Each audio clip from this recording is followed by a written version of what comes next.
mivavaka isika. Ianao Tompony no momba anay, ary ianao no niaro anay. Raha mitady hanafitra anay ny rano, mitady hamatotra anay ilay ratsy, isaorina anay ianao izay tsy nanolotra anay ho rembin'ny nifin'ny Satana.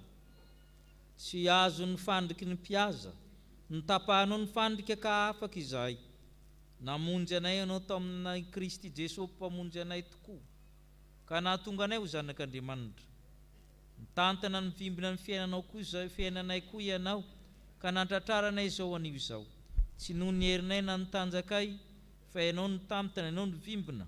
Maro ny zavatra mety nanandevo anay, namatotra anay tsy nahafahanay nankaty amin'ny fiangonana.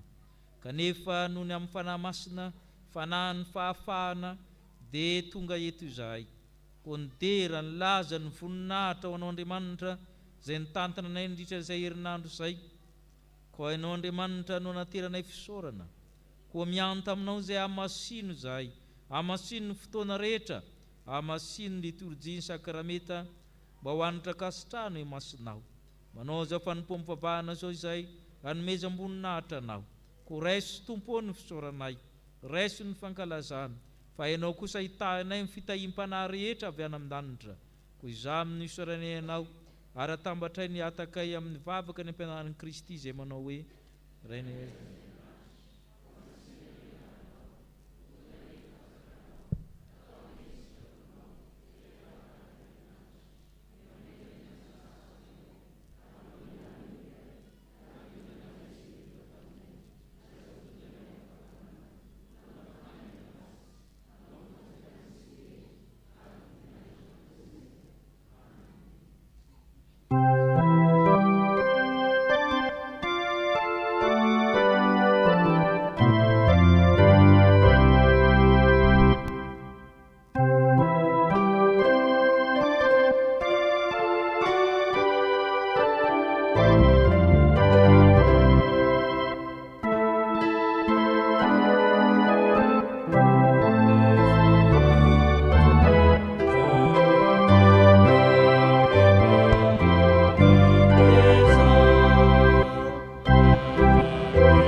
mipetraka isika iaino ny sitrapon'Andriamanitra.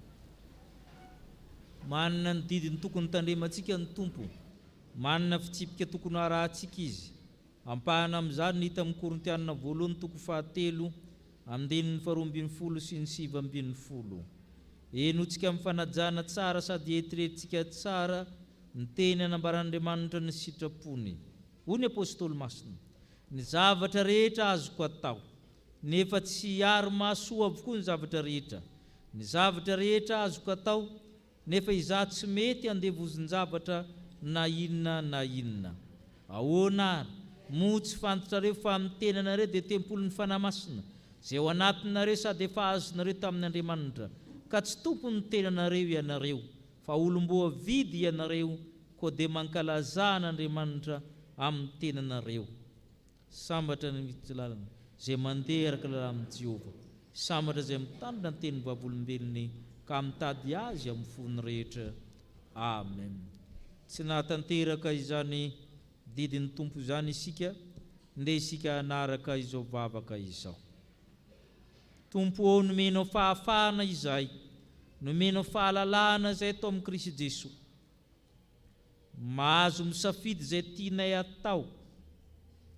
Ny zavatra rehetra azonay atao nefa mampitandrina ianao fa tsy ary mahasoa avokoa ny zavatra rehetra. Tsy ny zavatra rehetra ny mahasoa, ao ny zavatra manandevo anay. Manandevo ny sainay, manandevo ny fanahinay, manandevo ny nofonay. Ao ny fahazaran-dratsy maro samihafa, ao ny fahotana, ny filaminofo, ny fijangajangana, ny fitiavatena, ny fitiavam-bola. Mamindra fo aminay, mamela amin'ny elokay. Milazako ny teninao fa tempolo ny fanahy masina izay. Efa nomena fanahy masina izay, indrisy nefa Tompo. Malahelo ny fanahy masina ato anatinay, noho ny fihetsikay, ny toetranay, ny fanaonay, ny fijerinay. Mamindra fo aminay. Mamela ny elokay fa tsy hainay ny mankalaza n'Andriamanitra amin'ny tenanay. Nentinay tamin'ny toerana samihafa ny vatanay, na ampanaovanay zavatra tsy mifanaraka amin'ny sitraponao. Mba eno ny vavaka mangina sandratray ho fifonana.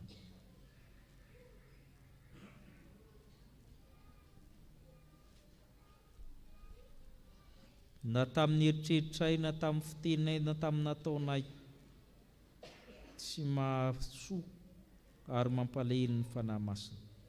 Sasao madio efa kely ka diovo ny fonay amin'ny vavam-pahotana, mba hita ho tsy manan-tsiny izay fiavian'i Kristy. Izany no angatany amin'ny anaran'i Jesosy Kristy irery ihany. Amen.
Hanome izany fahafahana izany amintsika ny tompo ka amindra fo amintsika nitsangana indray ny teny somafaly fa mafa amin'ny fahotantsika izy hoe ny apôstôly masina ary amin'izany dia tsy misy fanamelohana ao amin'izay amin'ny Kristy Jesosy ao amin'ny Kristy Jesosy ny lalan'ny fanahinaina na afaka tamin'ny lalan'ny fahotana sy ny fahafatesana fa zay tsy hain'ny lalàna satria ny nofony nalemy azy dia vitan'Andriamanitra tamin'izy naniraka ny zanany naka ny endriky ny nofo ota sy ny amin'ny ota ka nanameloka ny ota atao anatin'ny nofo mba hatanteraka ny fahamarinana zay ny lalàna amintsika isika satria tsy mandeha araka ny nofo fa mandeha araka ny fanahy isika noho izany ry havana dia voavela sy voafafa avokoa ny fahotanareo noho ny aminaran'ny Kristy Tompo samy amin'deran'ny Tompo ianareo.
Petraka amin'ny fifaliana isika noho izany famelan-keloka izany 722 andiny voalohany sy ny fahadimy sady iomanantsika amin'ny liturjia ny tenin'Andriamanitra.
Ary avana malala tonga ny fotoana izay makintsika ny teny avy amin'ny soratra masina.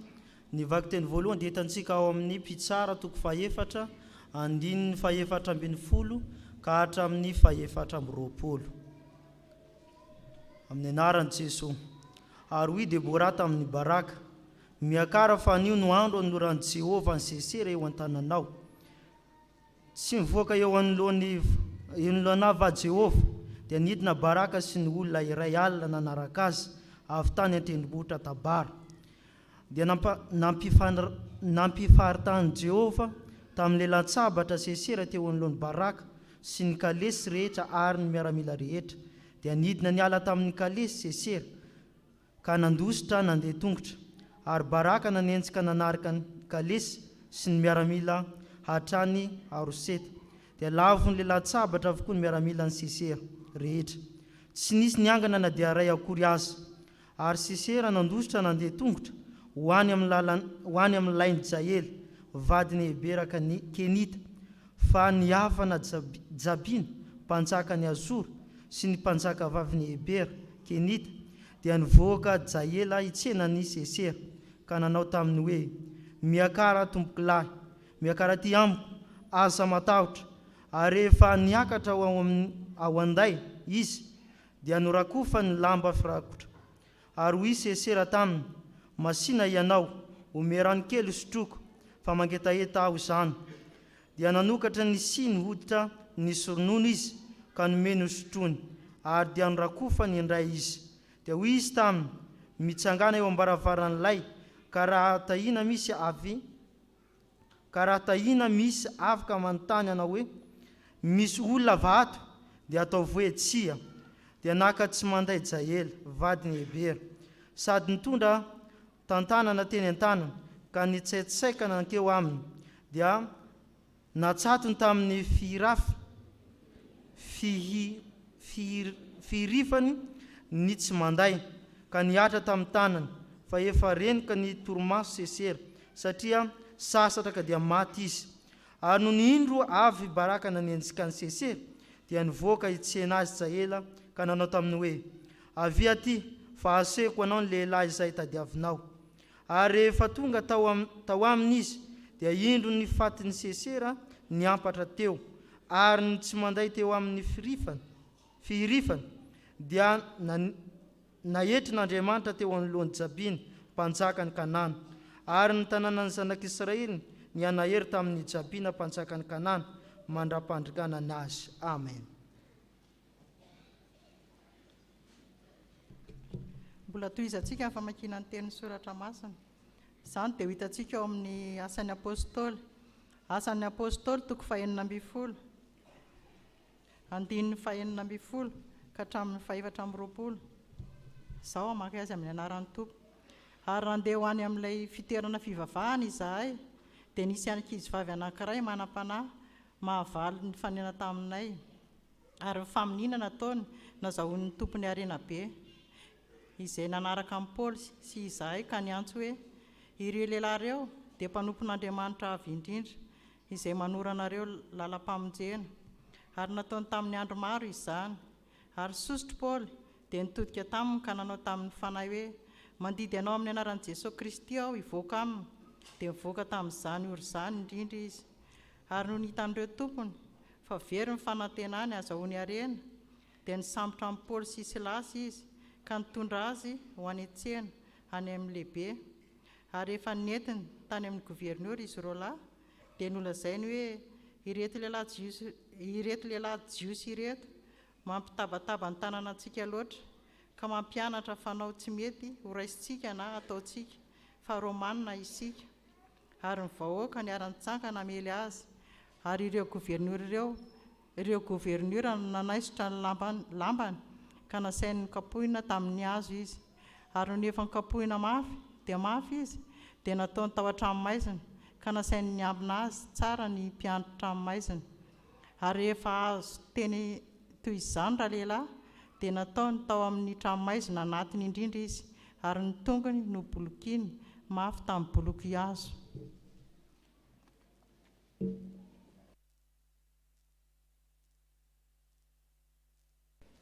Iaraitsangantsika tompoko hitsena amin'ny filasan-tsara. Miara-maka ny soratra masina tsika araka ny filazantsara ny Jaona. Jaona 4:9 andininy faha 1:30 ka hatramin'ny faha 7:30. Jaona 4:9 andininy faha 1:30 ka hatramin'ny faha 7:30. Rehefa hita zany dia vakitsika amin'ny anaran'ny Tompo. Dia hoy Jesosy tamin'ny Jiosy izay nino azy: raha maharitra amin'ny tenika ianareo dia ho mpianatra tokoa, ka ho fantatrareo ny marina, ary ny marina afaka anareo tsy ho andevo. Ary ireo dia namaly azy ka nanao hoe: taranaki Abrahama izahay fa tsy mba andevon'olona hatr'izay ela izay.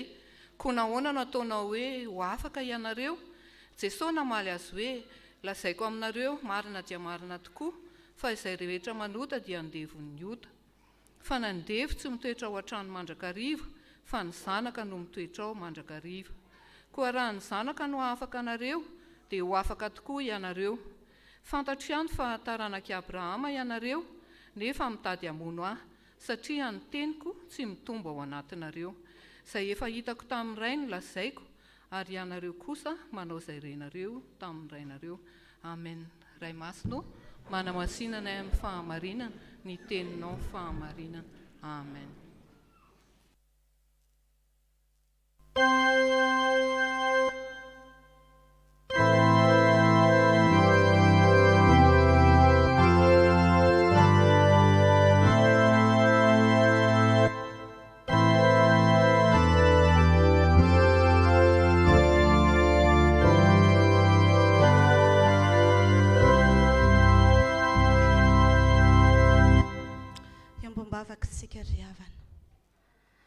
Ry Tompo Andriamanitray ao velom-pisaorana anao zahay, fa mbola menao apaha-potoana nahafahanay namaky ny soratra masina, ahafahana ihany koa mandray izay afatra ampitondrainao ny mpanomponao, ka hisafidy ny anjara tsara izahay tahaka ny nataon'i Maria hiaino ny feonao eo am-poditry ny hazo fijalianao. Tompo, misaotra indrindra satria dia Andriamanitra tianay ianao ka manakambara aminay indray. Io ara-mpanomponao izay nitendrenao, izary izany sitraponao zany.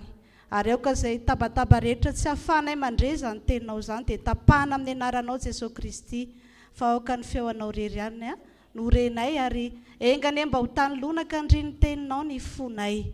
Dia mitenena araka ny fombanao fa vonikainanao izay.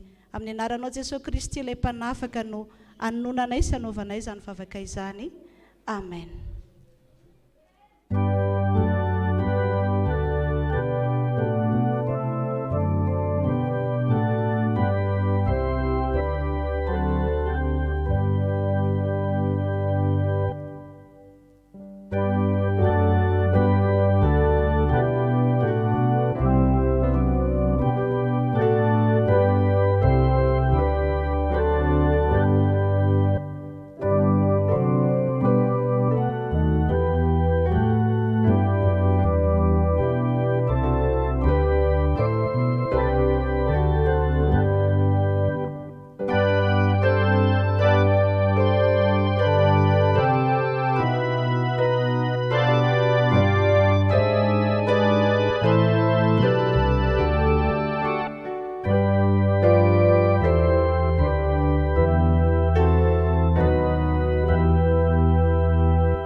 Aminareo izay amin'ny lalan'Andriamanitra sady voantso ny masina, ho aminao ny fahasoavana mba ny fiadanana Andriamanitra raintsika sy Jesosy Kristy tompontsika.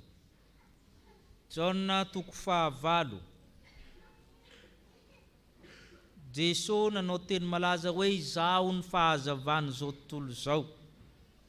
Nitoeriny Jiosy zany. Dia mbola miteny indray Jesosy hoe andeha andininy faha 1:20. Hitady ahy ianareo, ho faty amin'ny fahotanareo ianareo fa tsy azonareo aleha izay andehanako. Dia gaga ny Jiosy andeha aiza moa ianao? Dia namaly Jesosy za avy any ambony, ianareo avy aty ambany. Ka ianareo izy ho faty amin'ny fahotanareo. Raha tsy mino ahy ianareo, rehefa nampianatra Jesosy nisy maro nino azy izy. Vakitsika ny andinin'ny fahatelopolo amin'ny Jaona 9. Raha nanao izany teny izany Jesosy dia maro nino azy. Maro ny mino azy. Tsy mahafa-po amin'ny Jesosy zany. Ndraindray koa tsika izy ty manko efa toroteny mopera na pasteur dia zay tonga aminy daroanao izy. Dia ohatr'izay koa le ataon'i Jesosy hoe olona efa mino tandremo tsara fa olona efa mino ny tenenan Jesosy. Nanazavain'i Jesosy momba ny fahafahana indray zareo. Le olona efa mino teo betsaka indray no lasa tsy mino avy eo. Izay zany ny zavatra misy amin'ny tantara io. Iresaka momba ny fahafahana zany isika mandritra ny 2 volana. Lo hevitra androany dia hoe manafaka atsika ny tombo. Inona ny fepetra ny fahafahana resahan'i Jesosy tamin'ireto jiosy efa mino azy reto. Zavatra roso ngamintsika amin'izay mila mankatony tenin'Andriamanitra, mila mankatony zanak'Andriamanitra. Inona avy izy temo? Dia zavatra roa zay zany nampianarin'i Jesosy reto jiosy efa mino reto. Andeo vakitsika ny 1:30 hatramin'ny 4:30. Dia io Jesosy tamin'ny jiosy zay nino azy. Raha maharitra mitenika ianareo dia ho mpianatra tokoa, ka ho fantatrareo ny marina, ary ny marina afaka anareo tsy handevo. Ary ireo namaly azy hoe taranaki Abrahama zay fa tsy mba andevon'olona hatr'izay ela izay. Ka nahoana nataonao hoe ho afaka ianareo? Jesosy namaly azy hoe lazaiko aminareo marina dia marina tokoa fa izy rehetra manota no andevony ota. I Jesosy miteny an'ireto jiosy reto izay efa mino, olona efa mino izy tsika, raha maharitra mitenika ianareo dia ho mpianatra tokoa. Le faharetana amin'ny tenin'Andriamanitra zay le hoe mila maharitra amin'ny tenin'Andriamanitra na mankatony tenin'Andriamanitra isika. Io zany hallmark izy ny teny anglisy. Zany hoe io zany no fepetra na marika ahafantarana fa mpianatra le olona dia maharitra miaina izany teniny izany. Ary zay ny fomba mpianatra teo amin'ny fampianarana Grika tamin'izany fotoana sy fampianarana Romanina. Ny mpianatra dia mahatadidy ny tenin'ny mpampianatra amin'ny antsipriana, hatramin'ny lantopeo, hatramin'ny rijanteny. Iany zareo zany dia fakantahaka ny mpampianatra ny zava-dehibe tamin'izany. Zany mahatonga ny olona hoe l'imitation c'est l'âme de la pédagogie antique. Zany hoe ny fakanatahaka an'ilay mpampianatra miteny ny tena zava-dehibe tamin'ny fampianarana tamin'izany fotoana izany. Ka izay mahatonga an'izy hoe raha maharitra mitenika ianareo dia mpianatra. Ary rehefa mpianatra ianareo mahafantatra ny marina, ary ny marina afaka anareo tsy handevo. Zany hoe ny tenin'Andriamanitra no manafaka. Inona moa ny teny Jesosy amin'izany ambara ho azavaina amintsika fa le jiosy zany misy zavatra anankiroa zany mifangaro ao anatiny ao. Zay taranaki Abrahama ho zareo, tsy mba andevon'olona hatr'izay. Somary matsikaiky ny teny satria tamin'ny fotoana io moa zanatany inona moa ny jiosy? Zanatany Romanina. Fa zao ny toe-tsaina tamin'ny jiosy tao amin'ny raby. Na andevo ary izy tsy andevo ny ao anatiny. Zay zany ny afetseny zareo. Ary tsara zany. Na andevo ary na ty velany ao anatiny tsy andevo satria zanaky Abrahama. Zay tsy mbola andevon'olona ozy izy. Nefa zareo efa andevon'ny Egypta, andevon'ny Babilôna, Mediana sy Persiana, Grika, Romanina, fa milaza tena tsy andevo reo. Ary tsara zany. Zany lafiny mahajiosy. Fa ny lafiny amin'ny toe-tsaina na ny kolotsaina tamin'izany fotoana izany, ny kolotsaina filozofika Grika dia misy an'izao zavatra anankiroa zay, filozofia platoniana sy ny stoisiana. Ny fanahy ozy izy dia fahazavana avy any an-danitra, lumière zany, étincelle ozy nareo. Latsaka taty an-tany izy io dia tafiditra anatin'ny vatantsika ety, ny matière, ka ny gadrain'le vatana le fanahy. Le fanahy zany amin'izareo mijaly satria gadrain'le vatana, tsy afaka manao ny rehetrarehetra izy. Zay zany filozofia tamin'izany fotoana izany. Ka rehefa tiana ho afaka ny vatana dia ny fahalalana na ny gnose no mahafaka azy. Zay ny fisainana filozofika hoe rehefa mianatra ianao miamahay miamahalala farinao miakatra grady fariny ianao mihitsy ny lasa Andriamanitra. Zay koa zany le hitsin Jesosy tsy zay ny eto Jesosy. Dia misy faharoa koa izy io natao hoe Platon cave, caverne de Platon. Zerinao filozofia mahalala an'izany. Ao anaty lavaka ao izy amin'ny olona tsy mahalala dia misy mazavazava ratsy eo ny tamindindony iny ihany natao hoe vérité aminy. Fa tokony hivoaka anaty lavaka izy azo ny tena fahazavana. Fampianarana platonisme zany. Zay koa zany no antsay amin'ny olona zany ao anatin'ny fa o Jesosy tsy zay. Fa le marina io dia i Jesosy ihany. Tenin'Andriamanitra ny manafaka fa tsy le fahalalana satria le fahafahana resahana eto ka tsy fahafahana ara-nofa. Marina tapany ihany ny any Jiosy hoe fahafahana ara-panahy io sainga tsy nifototra tamin'ny tenin'Andriamanitra izy. Le fanafahana eto dia valiany Jesosy hoe izay rehetra manota dia andevy ny ota. Kaza milaza tena zanak'i Abraham nareo. Tsy maninona na tsy andevy ny Romana na ny filazanareo nareo fa nareo andevy ny ota. Mangalatra mijangajanga mamono olona sy ny sisa ianareo andevy ny ota nareo. Ka ty fahafahana ty tsy vita ny fahalalana fotsiny manafaka amin'ity fa mila tenin'Andriamanitra mihitsy ary ny tenin'Andriamanitra tsy fahalalana fotsiny tsy anjery maimbo fotsiny hoe atao misefala setela na diplôma teolojika fa fiainana zany. Izay mahatonga anareo tsy afaka ho Jesosy satria tsy ainanareo le tenin'Andriamanitra andevy ny ota ianareo. Fa tsy resaka fahalalana na fanavotana gadrain'ny vatana ity. Tsy resaka ara-nofo io. Fa fanafahana ny olona manontolo vatana saina fanahy. Zay le ahafaha amin'ny tenin'Andriamanitra. Zay mahatonga ny tenin'Andriamanitra lazaina fa aina ho an'izay mahazo azy ary fahasalamana ho an'ny nofo no izy fa tsy hoe fanahy ihany. Ny tenin'Andriamanitra dia mila miantraika amin'ny nofontsika, fanahintsika, saintsika. Ary matetika ary zay tsy mahamarina le teny hoe sakafom-panahy. Tsy mariko fa tsy hita anatin'ny Baiboly ny teny hoe sakafom-panahy. Zay natao hoe common sense na connaissance populaire. Misy zavatra manko tenitenenitsika everitsika anaty Baiboly fa tsy hisy ao akoriny. Satria ny tenin'Andriamanitra tsy sakafom-panahy ihany fa aina ho an'izay mahazo azy, fahasalamana ho amin'ny nofony rehetra, fanilony tongotra sy fanazavana ny lalana. Ny tenin'Andriamanitra dia sady sakafo ara-nofo no ara-batana, ara-tsaina, ara-panahy. Fa matetika adino zay. Zay mahatonga ny teny hoe sakafom-panahy tsy hita anaty Baiboly. Satria raha sakafom-panahy le fa sy tiany fanahinareo dia mipetrahana trano any. Mety sa tsy mety? Hitanareo, ny olona tsy azo sarana vatana saina fanahy. Dia izay zany le hoe fahafahana feno. Ary io mila fankatoavana ny tenin'Andriamanitra. Tsy resaka firazanana io Jesosy zanak'i Abraham na razana ambony, razana andrina inareo, amdevy foana nareo satria amdevy ny ota ho Jesosy.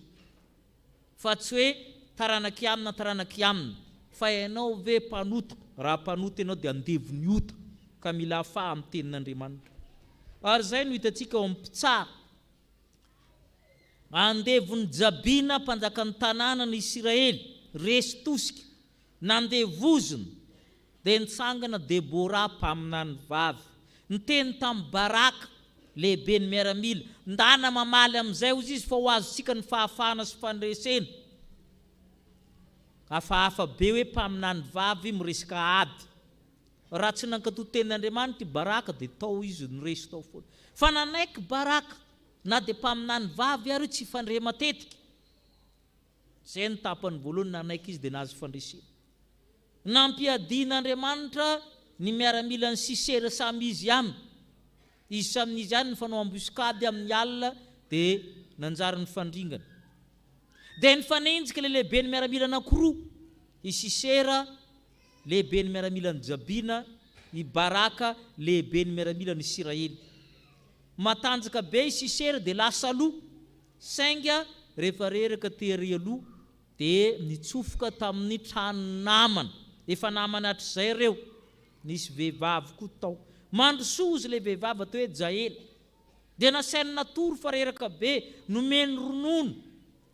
dia azalazalazaina manolona kanjo izy naka tsy manday sy tantanana zany hoe tsy haintsika ny dikan'izany aloha tsy mandeha zany a le zavatra amin'ny rehefa mitantona rosokoto dia misy vy atsatoka amin'ny tany iny inona ny fiantsonareo zanabazana iny mo piqué mosa inona tantanina zany marto no afantarinareo azy fa misy teny malagasy mazava azy fa naritsika nalaina iny dia natsatony taiza osa izy eto amin'ilay olona matory dia nipoka mitsatoka tamin'ny tany mihitsy avy amin'izay lehibe ny miaramila anankiray a jereo ao ny namanao izy jereo ao na divanao fa ao tsy takatritsika zany lanjany hoe rehefa mankatohan'ny tenin'Andriamanitra ianao dia mahazo fandresena fa rehefa tsy mankatoha ianao fahafahambaraka satria teo amin'ny fiarahamonina tranainy na fahagola antikité zavatra fahafahambaraka ratsy indrindra zany matina vehivavy zany ratsy indrindra voalohany aloha tsy dia misy miaramila vehivavy faharoa zany ny vehivavy heverina fa tsy haresy lehilahy mihitsy ka fahafahambaraka farany tampony zany tamin'izareo na ny olona raha tsy teteny hoe zanakao raha matina vehivavy zany ianao ary zay zany a ny zavatra nanjoany Sisera rehefa tsy ao a tenin'Andriamanitra dia matiny vehivavy izay ny lesona ampianarina amin'io fa ny lesona faharoa koa na dia eo ny tenin'Andriamanitra tsy ny olona rehetra milaza tenin'Andriamanitra amin'ny tokony ho henonao izay koa no manahirana Asina Apôstôly 9:12 ny olona rehetra samy afaka miresaka tenin'Andriamanitra avokoa samy mametraka an'io amin'ny fiara amin'ny tranony mila mitandrona koa amin'ny tandro misy olona anankiroa saka mifampikasika le fiara samy misy tenin'Andriamanitra amin'ilay fiaran'jareo anankiray zany mpiandry tsara anankiray Jehovah ny mpiandry ahy fa zareo dia mifanompa eraky ny arabe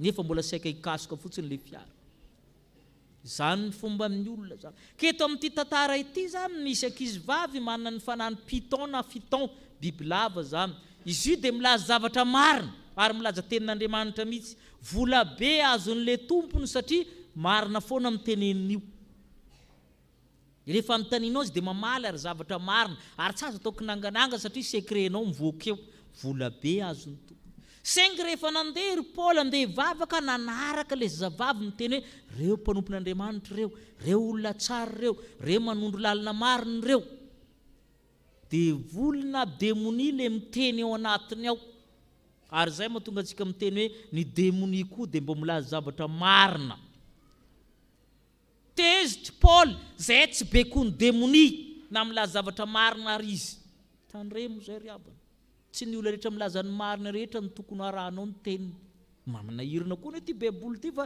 milaza ny marina tsy arahanao tezitra izy milaza ny marina teneny iray za manaraka an'io satria milaza ny marina le Paul ny tezitra dia mivoataona ny fanahy noroahan'ny Paul le fanahy tao nefa fanahy milaza ny marina ary zay natezitra le tompony dia nigadrain'ny tompony ry Paul satria very finanany le ry ary za dia manafitra an'ireo tanora hoe iza ny manoro hevitra anao amin'ny fisainanao namanao tokony fantatra ho aiza izy mivavaka za tsy manaiky mihitsy hoe na zanako na manodidina na manontany iza ny namanao mila mahavaly ho aiza izy mivavaka fa io namanao ate io ara ny manoro hevitra anao nefa izy ara fiangonana tsy hidirana tsy miainanao zany aho ary zay nefa ny mahavoatsika tsy ny olona rehetra milaza ny marina rehetra ny fiainy tompoko amin'ny tany ilo aiza izy mivavaka zanak'Andriamanitra ve izy fa zany dia tsy haintsika matetika zay no nataon'ny Paul eto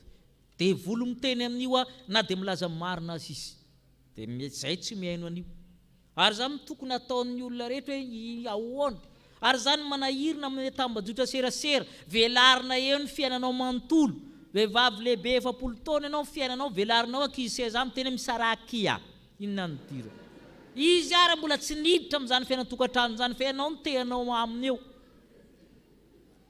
zay no mampalahelo nefa nankamarolona zany dia mandefa ny fiainany amin'ny daholo olona hipetraha amin'ny demonia no manoro lalana anao itsika dia mitoky mandrakariva amin'ny tenin'Andriamanitra raha te hanana fahafaha mila maharitra amin'ny tenin'Andriamanitra ary mila matoky ny tenin'Andriamanitra zay ny afatra voalohany resahan'i Jesosy tamin'ny reto olona reto tsy zakan'zareo le izy indrisy Fa ny zavatra faharoa dia izao, mila mahatoky ny zanak'Andriamanitra koa tsika fa tsy hoe mahatoky ny tenin'Andriamanitra ihany maharitra amin'ny tenin'Andriamanitra. Mahatoky ny zanak'Andriamanitra andeha verenantsika ny Jaona toko 9 andininy fahefatra amin'ny telopolo hatramin'ny fahavalo amin'ny telopolo vakitsika. Andininy fahefatra amin'ny telopolo ka hatramin'ny fahavalo amin'ny telopolo. Jesosy namaly azy hoe lazaiko aminareo marina dia marina tokoa fa zay rehetra manota dia andevo ny ota. Fa ny andevo tsy mitoetra ao an-trano mandrakariva fa ny zanaka no mitoetra ao mandrakariva. Koa raha ny zanaka no afaka anareo dia ho afaka tokoa ianareo. Fantatra ihany fa taranak'i Abrahama ianareo nefa mitady hamono ahy satria ny teniko tsy mitombo ao anatinareo. Fa izay efa hitako tamin'ny ray no lazaiko ary nareo kosa dia manao izay efa renareo tamin'ny rainareo. Ny zanaka ozy Jesosy ny manafaka. Tary aloha ny tenin'Andriamanitra ny manafaka. Izao ny zanaka ny manafaka. Amdevo ny ota ianareo izy. Mampitaha koa Jesosy tamin'ny fiainana tamin'izany fotoan'izany manko ny amdevo manao raharaha dia mivoaka. Ny zanaka ny mipetraka trano izy fa ny andevo any velany any izy. Tsy manana zo izy. Ianjadiny atsika izy. Ianjadiny hafanana izy. Miasa mafy any velany tsy ankiato izy. Tahaka izany koa ny sary ny fiainanareo Jesosy. Ampahoriany fitiavam-tena, amin'ny fitiavam-bola, ny zavatra maro samihafa. Dia manao ny tsy fanao. Andevo zany ho Jesosy. Fa ny zanaka ao anatin'ny trano manana fahafahana. Ary ny zanaka ihany afaka manome fahafahana ho an'ny andevo. Zay koa ny lalàna taloha. Ny andevo roa ihany no afaka manome azy taratasy fanafahana. Na ny raim-pianakaviana na ny zanany, reo ihany no afaka manome taratasy fanafahana. Ary zay koa Andriamanitra ray sy Jesosy ihany no afaka manafaka atsika amin'ny fahotana. Ary zay mahatonga Jesosy miteny raha zanaka no afaka anareo dia ho afaka tokoa ianareo. Fa raha zay ninona ataonareo amdevo foana ianareo. O Jesosy, amdevo foana ianareo. Izay zany hoe ny zanaka no afaka anareo dia ho afaka. Tsy afaka ianao na manao Spartacus ary fa ity resaka ara-panahy. Dia ambaran'i Jesosy koa zany ny kolotsaina taloha ianarena zanak'i Abrahama. Kanefa nareo mitady hamono olona nga Abrahama mpamono olona.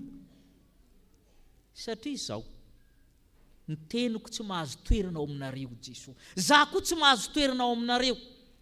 Izay efa hitako tamin'ny rainy ny lazaiko hoe nareo manao zay renareo amin'ny rainareo. Inona ny dikan'izany? Ny kolotsaina tamin'ny andro zany ny zanaka lahy matoa dia manao copie-coller amin'ny dadany. Zay ny kolotsaina. Ny zanaka lahy matoa dia manao ny asan'ny dadany. Ny zandry zany afaka manao na tsy manao fa matetika zany zay no atao. Ka amin'ny olona zany raha te fantatra izy ny dadanao dia ianao fotsiny jereny. Inona no ataonao, ny fiteninao, ny asanao dia fantatra zany ny dadanao. Zay mahatonga ny olona ny zanaka lahy matoa dia tonona mandrakariva amin'ny rainy. Simone Bar-John, zany hoe Simone zanaky John. Bartumeo, zany hoe zanaky Tumeo. Barnabas, zany hoe Bar, zanaky Nabasy. Satria izay ny fiantson'ny olona tamin'izany fotoana izany. Raha azontsika tsara izay ankizy dia notaniky ny ankizy hoe inona zany tokony ho asan'i Jesosy zany raha izay ilay kolotsaina? Mpandrafitra. Satria ny olona manao asan'ny rainy. Ary izay zany ilay zavatra natao. Zany hoe efa tsy olo-kolotsaina koa amintsika ankehitriny fa ny anay zao tsy manao. Sady tsy mety anao pastera, tsy mety anao miaramila, tsy mety anao mpampianatra. Fa zany ny kolotsaina taloha zany ary voninahitra lehibe zany. Izay no ampianarin' Jesosy nikolaka hoe zaho izy copie-coller ny raiko, izay nataon'ny raiko ihany natao. Fa nareo manana ray hafa aho izy. Iza ny mpamono olona? Ny devoly. Ianareo zany dika ny teny Jesosy zanak'iza? Zanaky ny devoly. Iza ny mpandainga sy rain'lainga? Ny devoly. Ianareo Jesosy zanaky ny ray hafa ao ambanimbany ao manko izy potsiriny fa tsy resahamy eo. Fa ianareo manao izay nataon'ny rainareo. Le rainareo eto manahirana satria devoly ny dikany. Ka raha ny zanaka no afaka anareo dia ho afaka tokoa ianareo. Ary izay no mahatonga ny teny malaza fantatsika amin'ny Matio 1:20. Andininy fahavalo amby 20. Matio 1:20.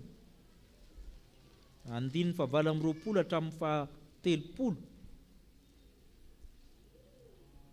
Matitoko fa 1:7 ka hatramin'ny 7 vakitsika mankanesa tiamika nareo zay rehetra zay miasa faritra sy mavesatra entana fa izaho anomeny ireo fitsara entiny zogako ka mianara amiko fa malemy fanahy sady tsy miavonam-poa ahita fitsarana ho an'ny fanahynareo ianareo fa mora ny zogako ary maivona mankanesa tiamika nareo zay mijaly ianareo zay mavesatra ianareo zay manana ny reharetina rehetra ozy izy fa izaho anomenareo fahafahana fitsarana mettez-vous à mon école zany mianara amiko ianareo je suis humble du cœur fa tsy miavonam-poa ahita fitsarana ho an'ny fanahinareo ianareo. Jaona 5:5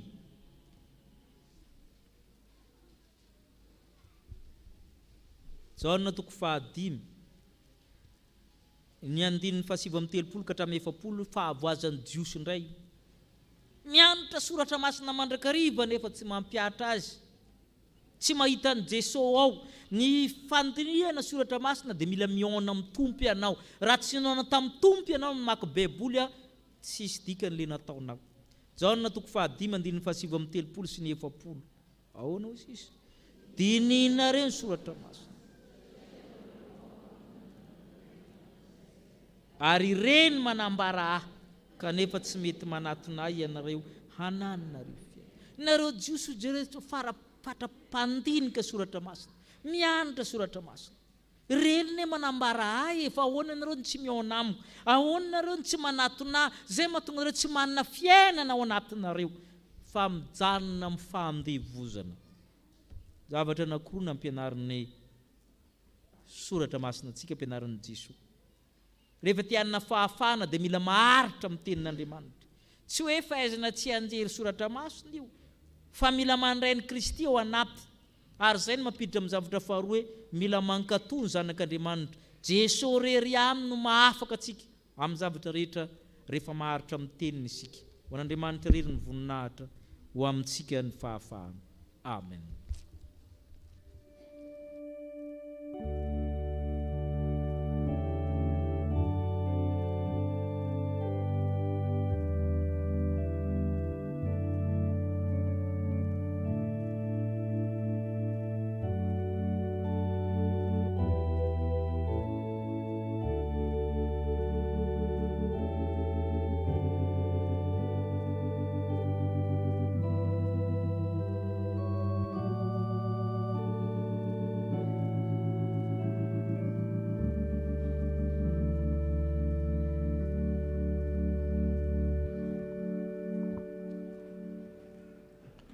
Vavaka isika ry havana. Andriamanitra ray zanaka fanahy masino faly misaotra anao zahay fa manafaka anay tokoa ianao. Marobe tokoa Andriamanitra ny zavatra izay mangeja anay manandevo anay kanefa dia nomenao toko zahay fa manafaka anay ianao amin'ny lafim-piainanay manontolo. Ko ankehitriny ary izay Tompo dia tonga eto anatrehanao manambara ny fahavononanay mba hankatoa hatoky ary toetra amin'ny teninao ary hatoky sy hankatoanao Jesosy Kristy ilay zanak'Andriamanitra satria nambaranao fa izany no fepetra azonay ny fahafahana avy aminao. Ao anatin'izany nefa Andriamanitra dia mangataka izay mba ho tarihinao amin'ny alalan'ny fanahy masina mba azonay mitoetra sy miaina araka izany teninao izany azonay matoky tsara anao ry Jesosy Kristy mpamonjy anay.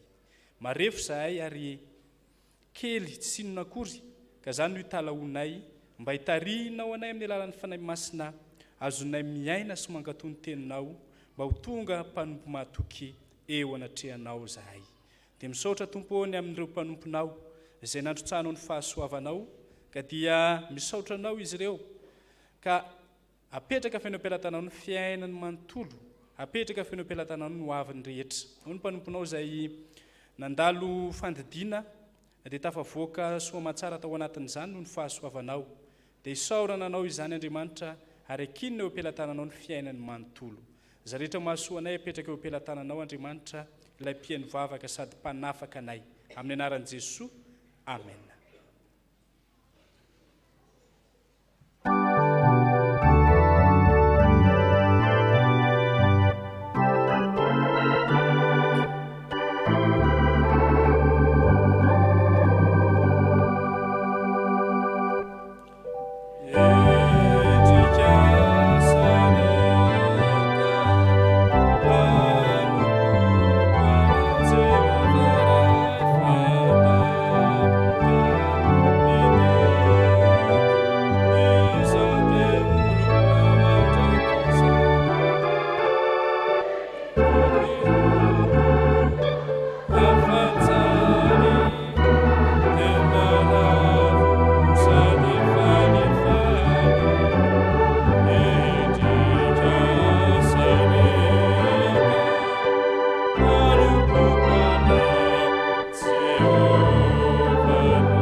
izay no ahafan'andriamanitra dia mahasay manambarany finoany eo anatrehan'izao tontolo izao sy eo anatrehan'andriamanitra. Andehantsika hitsangana hanambara izany finoantsika izany. Ny fanekam-pinoana apôstôlika izay iombonantsika amin'ny fiangonana kristianina manerina izao tontolo izao no ndeha iombonantsika manao hoe: mino an'Andriamanitra ray tsy tompanao lanitra sy ny tany aho, ary mino an'i Jesosy Kristy zanalahy tokana tompontsika izay nitorotoronina tamin'ny fanahy masina, nateraky Maria Virjiny, nijara napaka Pontio Pilato, nombonina tamin'ny hazo fijaliana, maty ka nalevina, nidina tany amin'ny fiainantsika, nitsangana tamin'ny maty tamin'ny andro fahatelo, niakatra ho any an-danitra, mipetraka eo ankavanan'Andriamanitra ray tsy toko, avy any viny tsara ny velona sy ny maty. Mino ny fanahy masina aho, ny fiangonana masina manerana izao tontolo izao, ny fiombonan'ny olona masina, ny famelan-keloka, ny fitsanganan'ny tena amin'ny maty, ary ny fiainana mandrakizay. Amen. Afaka mipetraka ny fiangonana. Misy ireo avantsika izay manolotra ny zanany ho amin'ny sakramentan'ny batisa, handray ny fanahy masina dia ny fanahy ny fahafahana ahatonga azy ho zanak'Andriamanitra. Vala amy 720 dia ny voalohany sy ny faharoa dia hiatrika ny alitara masina izy ireo.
Fifaliana ny raisantsika reto avantsika reto manolotra ny zanany amin'ny sakramentan'ny batisa.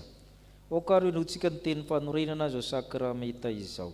Hoy ny Tompo: efa nomenay ny fahefana rehetra nandanitra sy ety an-tany, ko mandehana ianareo dia ataovy mpianatra ny firena rehetra, manaova batisa azy ho amin'ny anaran'ny Ray sy ny Zanaka ary ny fanahy masina, no sady mampianatra azy hitandrina zay rehetra nandioko anareo. Ary iny zambomanareo mandrakariva mba raha-pahatonga ny fahataperana izao tontolo izao.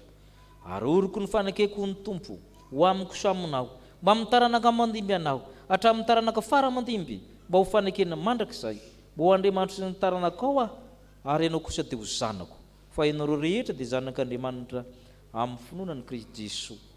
Amen. Misy fanekena ilain'ny fiangonana aminareo, valinareo araka izay sitraky ny fonareo. Moa manolotra marina ity zazy ity ho Andriamanitra raintsika va ianareo? Ekenareo va nijoro na amin'ny teny na amin'ny asa omponompon'Andriamanitra mahatoky ahatonga anareo fianarany ity zazy ity amin'ny andro mpiainanareo rehetra? Ekenareo ny tantaran'ny fiangonana amin'ny zazy io ny fitaizana rehetra araka ny filazantsara tokony atao aminy, hitomboana amin'ny fahalalana izao fahasoavana lehibe izao. Anekenan'i Jesosy Tompo ahazo hery izy ka handany asan'ny Satana rehetra. Vonina hivavaka ho azy sy hampianatra azy hivavaka, ary hampiditra azy ho mpianatra sy hikoly alahady va ianareo? Ekenareo va ny hampianatra azy ny anton'izao fanaovana batisa izao, ary hiezaka ka hahatonga azy mpanefana samin'ny Tompo?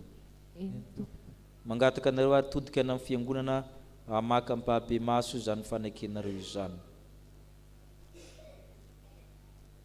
Manolotra ny zanakay ho an'Andriamanitra raintsika izahay, ekenay nijoro na amin'ny teny na amin'ny asa ho mpanompon'Andriamanitra mahatoky, mba hahatonga anay ho fianarana ho an'ny zanakay amin'ny andro mpiainanay rehetra. Ekenay ny hahatanterahany fiangonana amin'ny zanakay ny fitazaina rehetra araka ny filazantsara tokony atao aminy, mba hitombony amin'ny fahalalana izay fahasoavan-dehibe raisiny avy amin'Andriamanitra izao, sy hanekenan'i Jesosy ho Tompo ary azahoany hery andavan'ny asan'ny Satana rehetra. Vonany hivavaka ho azy sy hampianatra azy hivavaka, hampiditra azy ho mpianatra sekoly alahady izahay. ekenay ny ampianatra azy ny anton'izao fanaovam-batisa izao ary ezahanay ny taona azy ho mpandray ny fanasan'ny tompo. Mierin'Andriamanitra ny ankinanay antaterahanay izany. Mandre nareo Andriamanitra, aokarytsika fiangonana hitsangana angataka anirin'Andriamanitra omen'ny fanahy.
Andriamanitra raitsy toa, tianay dia tianay tokoa ianao, ary ny fitiavanao dia mialoha mandrakariva ny fitiavanay ianao.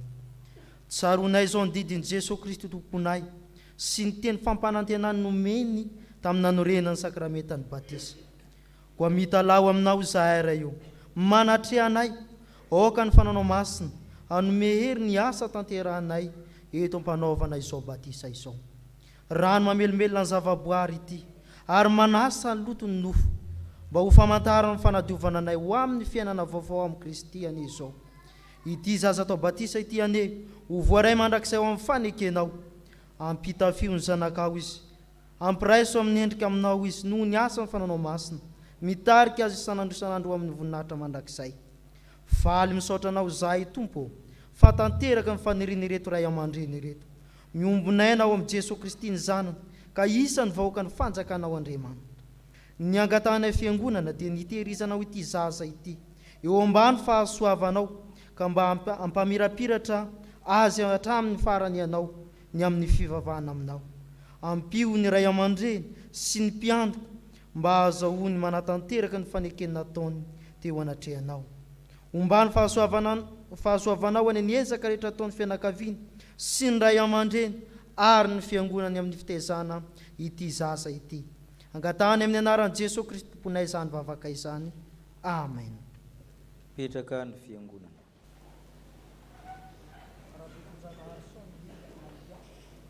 Rakotonjanahary son ny endry alia.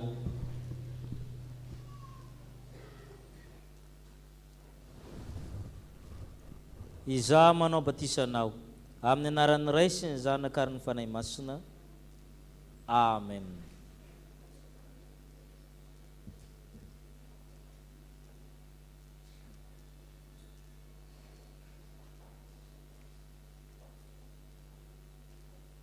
Ony Tompo, anaka aza matahotra, efa nanavotra anao efa niantso ny anaranao ianao, ento izao zaza zao ka tezao tsara fanandray ny fanahy masina sady zanak'Andriamanitra itoerany fahafahana. Amen. Ira fanampy mifavalame efapolo no isaorantsika ny Tompo, ho manana koa amin'ny fanokanana ny mpandray ny fanasan'ny Tompo.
hira fanampiny faharoa ambin'ny folo.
Fifaliana ho antsika ny mandray ito avatsika ity ny amin'ny fanoran'ny tenany iomban-databatra amin'ny tompo vavolombelony fanekena ho ataony isika ary isika mpanefana sany tompo rehetra dia manavao koa ny andro nanokanina antsika efa ny ampianarinay ny fotom-pinoana kristianina izy efa nahatateraka tamin'ny fanekena tamin'ny batisy izy atolotra antsika ho amasinina ankehitriny dia isika hitsangana angataka ny fanahy masina. Aoka ivavaka isika ry Andriamanitra rainay mandrakizay io misaotra anao amin'ny fonay manontolo zahay sitraka ho mantsy ny nanome toky anay fa ny teny fikasana momba ny famonjena dia ho anay sy ny zanakay ary ho an'izay rehetra lavitra na iza ka tsy ny fitiavana hanantona anao. Andriamanitra tsara sy mahatoky io nino ny fanambaranao zahay teo amin'ny batisa dia nanolotra sy nanokana ny zanakay ho anao zahay ka nangataka nirotsahan'ny fahasoavana ho aminy. Nampianarinay ny filazantsaranao izy ary niezaka izay na dia malemy aza mba hitarika azy ho amin'ny fiainana mandrakizay dia ny mahafantatra anao ilay Andriamanitra tokana sady marina sy Jesosy Kristy izay efa nirahinao hanafaka anay. Ary ankehitriny rehefa nandreny antsonao izy ka afaka hifidy ankalalahana ny lalana izay izorany dia indro tonga eto anatrehanao mba hanambara ny finoany. Ry Tompo Andriamanitra io mba hinory ny vavakay rehefa miakatra eo aminao azy ankehitriny. Raiso ihany koa izay rehetra ankehitriny ho amin'ny firaisana masina aminao Andriamanitra amin'ny anaran'i Jesosy Kristy zanakao mpamonjy anay ilay efa tianay sy nanafaka anay no anaovana ny vavaka toy izany ho aza ny voninahitra hatramin'izao ka ho mandrakizay. Amen. Petraka ny fiangonana. Hoeny antsika ny teny fanorenana izao fanokanana izao ny tompo izaho ny mpiandry tsara manolotra ny ainy hamonjy ny ondry raha misy olona tahanaraka aoka izy anda amin'ny tenany sy hitondrany azy fijaliany ka hanaraka fa na iza ny tamonjy aminy dia avery azy ary na iza izy navery ny anony aminy dia azo izamy fa inona monso azony olona raha mahazo zao tontolo zao kanefa very ny ainy inona ny meny olona ho takalo ny aina fa na iza no nasitrapony raiko izay nandanitra dia izy ny rahalahako anabaviko ary reniko amin'izany nazovona anaiky natreny olona ekeko izy natreny raiko izay nandanitra nazovo kosa no andahy natreny olona ho laviko izy eo natreny raiko izay nandanitra. Amen. noho izany dia misy fanekena hovalianao araka ny sitraky ny fonao. Ianao va min'Andriamanitra paharatsika sady tiatsika raintsika nan-danitra ka manomeny Kristy Jesosy zanany lahatokana izay maty sy nitsangana tamin'ny maty ho famonjenantsika. Eny tompoko, mino aho. Mihinany Jesosy Kristy zanany izay manome famelan-keloka sy fiainana mandrakizay ho an'ny mpanota rehetra mibebaka ka manaiky azo tompotsy mamonjy va ianao. Eny tompoko, mino sy manaiky aho. Moa ianao manaiky ho amin'ny tenanao ny fanekena tamin'ny batisa izay efa nandraisanao ny fanomezan'ny fanamasina ka miezaka ianao ho zotra amin'ny lalan'ny fiainana kristianina ka ho tian'Andriamanitra ankatony sitrapony ahatsara ivavaka sy hamaky baiboly hamonjy fanompom-pavahana sy fanasà amin'ny tompo izay adidy sy tombotsoan'ny mino. Eny tompoko, manaiky ny oti sy ankatoa aho. Okary ianao todika amin'ny fiangonana anona ny anaranao sady amerina ny fanekenao. Izao rakoto arison faniriana sary-bitiavina ary manana dia manaiky sy mino fa Jesosy ny tompoko sy mpamonjy ahy voavela ny eloko ary azoko ny famonjena ka ikeko ny oti sy hanompo azy amin'ny foko rehetra dia nanapa-kevitra aho ny andray ny fanasan'ny tompo izay anehoan'ny mino ny faneken'ny famonjena sy ny fampivavahana nataon'ny Kristy. Ekeko fa ny soratra masina no hanambarana ny tompo amin'ny fiangonana sy ny mpino tsiraray ny sitrapony koa ezaka aho eo ambany fitarian'ny fanahy masina ny andinika azy sy azoto amin'ny fanarahana fampianarana amin'ny fomba samihafa. Amin'ny maha-isan'ny mino ahy dia ataoko zava-dehibe sady voalohany ny fitondrana ny voninahitr'Andriamanitra eo amin'ny fitondran-tenako ary ezaka aho hampiasa ireo talenta sy fanomezam-pahasoavana nomeny ahy mba hanompoako azy eto amin'ny fiangonana sy amin'ny toerana rehetra alehako. Ny herin'Andriamanitra no ankinako ahatanterahako izany rehetra izany. Amen. Matoky azy fa ny heriny tanterahana amin'ny fahalemena omeny fanahy masina anao izany heriny izany. Amen. Rakoto arison faniry sarobidy tiavina ary manana. Noho izany fanekena ataona teo izany dia aminarin'Andriamanitra zanaka fanamasina dia manokana anao izay mitsodraranao izay manamasina anao izay ka mandray anao isan'ny momba amin'ny tenan'i Kristy. Asaina ianao andraynjara miaraka amin'ny ankehitriny amin'ny fanasan'ny tompo ary Andriamanitra tsy toy izay fa niantsona la tamin'ny maizina ho amin'ny fahazavany magagany no hatanteraka sy hampiorana ny toetranao ho azy ny fanjakana mandrakizay ho aminao ny fahindrina mahiresy sy mahatanja fa amin'ny tompo momba anao.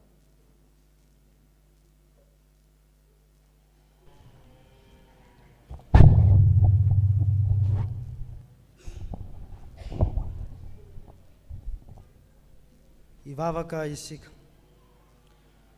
Tompo Andriamanitra eo misaotra anao izahay noho ity ora nomenao iainanay eto anatrehanao ity.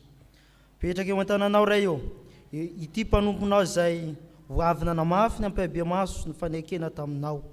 Ianao ry Andriamanitra ray eo ny antso azy koa namaly izany antsonao izany izy.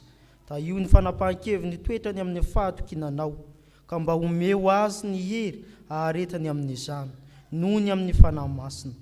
Ianao ihany no aoka hanomana azy anatina latabatra masina sy ny hampiditra azy ny amin'ny firaisana amin'ny zanakao. Ataovy marina ny fibebahany matanjaka ny finoany tsy azo zongozony ny fanantenany ary mahery ny fitiavany. Aoka hifikitra mafy amin'ny marina izay mahavonjy izy ka hiasa lalandava mba hitombony amin'ny fahalalana izany ary iseho amin'ny kery mandrakariva eo anatrehanao sy eo anatrehan'izao tontolo izao vavolombelona ny amin'ny teny sy ny asanao. Vavaka aminao koa izay ankehitriny mba omeo anay rehetra ny androso hatrany eo amin'ny fiainan'ny kristiana mibantsina ny fandrakana mandrakizay izay fanampahana tenanao anay zanakao. Enoho izany vavaka izany tompo ianao ray ny famindram-po ary amin'ny anaran'i Jesosy Kristy tompo zanakao izay mahalala anao mpamonjy anay no entina mivavaka aminao. Taony amin'ny anaran'i Jesosy izany vavaka izany. Amen. Ho ny tompo tany mafy ny anananao mba tsy sakany sady boninahitra ao. Ry mpandray fanasany tompo vavao mandehana amin'ny fifalian'ny tomponao. Amen. Ny fikambanana katekomena no hira raha niomana izy amin'ny raka-pisaorana.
Hira fanampiny 10 dia janontsika rehefa tapitra.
Amin'ny fotoanany rojombavaka isam-bolana isika ireo izay teraka tonga tsingery taona volana jona hitsangana ho arabain'ny fiangonana.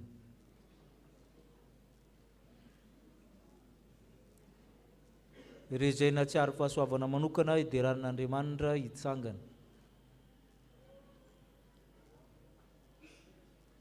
Ireo izay marary sy manana ny marary hitsangana. Ireo izay manana olana manokana hitoromana ambavaka hitsangana. Ireo izay namoyavana donam-pahoriana hitsangana. Hivavaka isika. Misaranao izay tongo satria fotoana sarobidy aminay ny rojombavaka toy izao ataonay isan'andro zany nefa ataonay koa iombonana amin'ny isam-bolana. Ny fiasan'ny fivavaky ny marina dia mahery indrindra, izany ny filamatra hitinay amin'izany. Misy reto avanay reto namoy havana, avantiana, ino Andriamanitra no amben'ny banga. Hitay azy ireo ianao, hiahy ny kambotsy ny mpitondra teny ianao, hitantana mba tsy hamoy fo, ampahery ny loalika amin'ny raviravy mba tsy ho ketraka. Ka ianao Andriamanitra no hiara-miazakazaka amin'izy ireo amin'ny fiainana ka tsy hitebiteby izy ireo satria mananao Andriamanitra ho rain'izy ireo.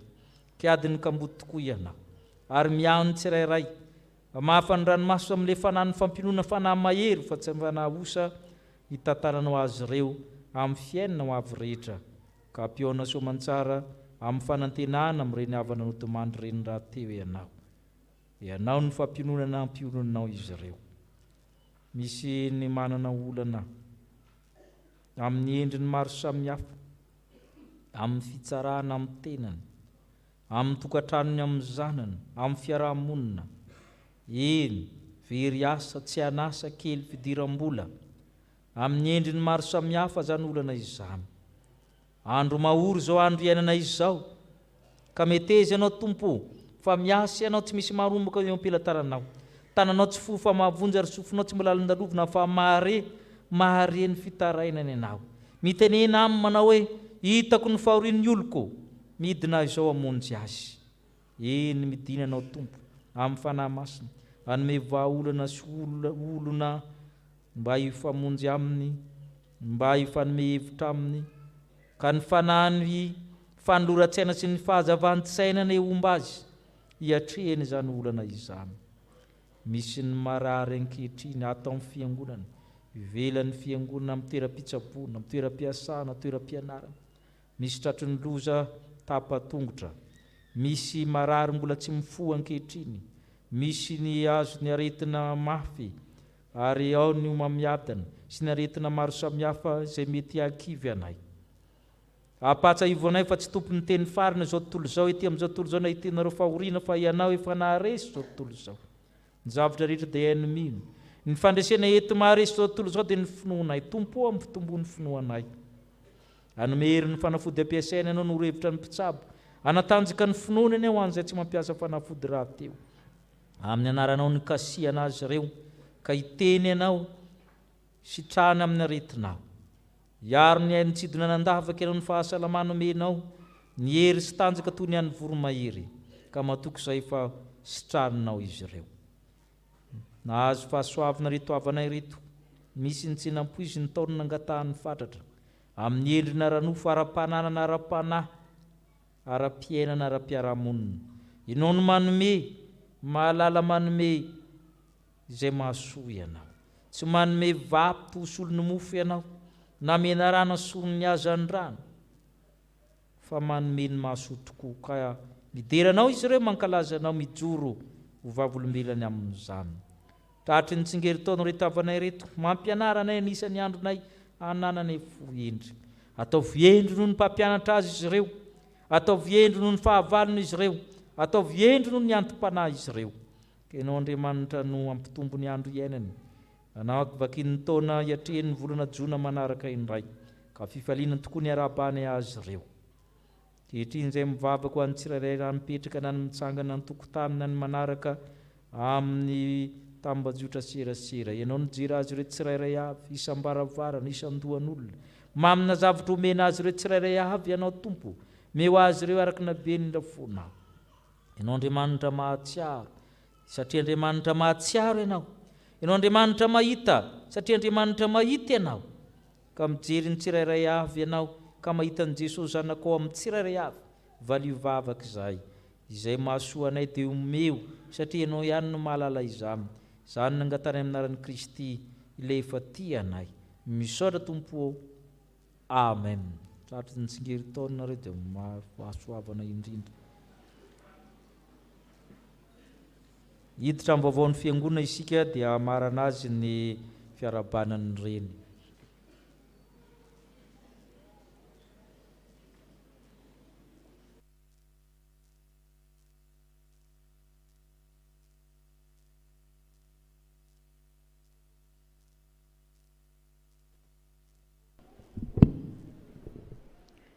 Dia mbola faly miarabantsika ry havana anatratra ny andro anio, ary dia manoana ny fiadanana sy ny fahasoavana. Isaorana ane Jehova izay tsy nanolotra antsika ho rembiny nifiny. Ny fanahitsika dia efa afaka tahaka ny vorona afaka tamin'ny fandriky ny mpihaza, tapaka ny fandriky ka afaka isika. Ny famonjenantsika dia amin'ny anaran'i Jehova mpanao ny lanitra sy ny tany. Salamo 420 andininy 9 sy 10. Toy izao indray ny vaovao iray tamin'izao maraina izao.